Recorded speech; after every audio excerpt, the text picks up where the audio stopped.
In the previous video, we've discussed the song Let It Go from the first Frozen movie, where Elsa breaks all her chains and ties, starts to accept who she is, and starts to learn to use her magic in a controlled, safe, and creative way. By the end of the first film, she learns that the key to all of this is to use her skills with the intention of pure love. If you think about it, it is so interesting to see that when they play with her sister Anna as children, Elsa is in complete control of her power.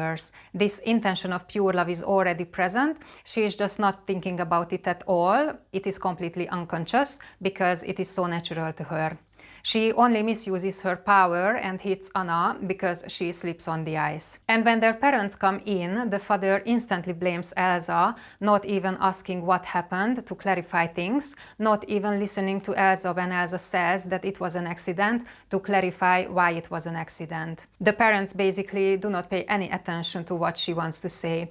And at that moment, because she is left alone and blamed, Elsa internalizes that blame and her love becomes fear and guilt-based. She deeply loves her sister, therefore the guilt she feels creates enormous fear in her about her powers. And when your emotions are fear-based, it clouds your thinking and you cannot use your skills the proper way to their full extent. You want to protect the ones you love, but because your love is fear-based and your judgment is clouded, you mess things up. It is so interesting to learn in Frozen 2 why Elsa's father reacted so harshly and inhumanly. He himself had a fearful mindset towards magic because of his father-loaded magic and what happened in the North Ordra forest. So he was projecting his own fears on Elsa instead of trying to resolve his own fears within himself and trying to understand and accept Elsa. It is impossible to conceal something without building up fear, resentment, and self-loathing.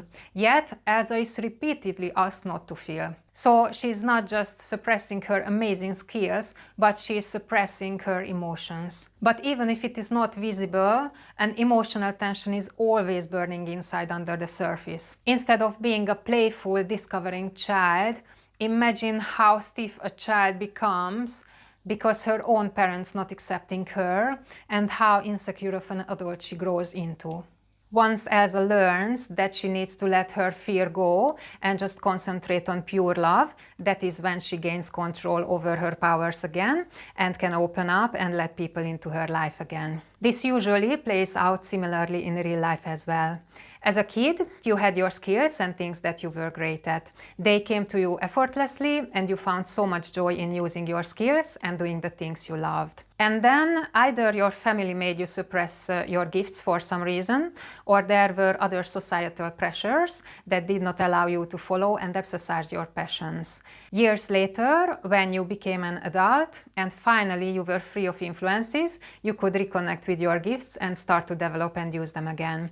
And this made you a happier and more fulfilled person. If you are on this road but a little bit lost and you would need some help to reconnect with your true authentic self and desires and set goals around them, I can help you to do that with my stress-free effective goal setting course that you can find on the Sapiego website, sapiego.com, under the Academy section.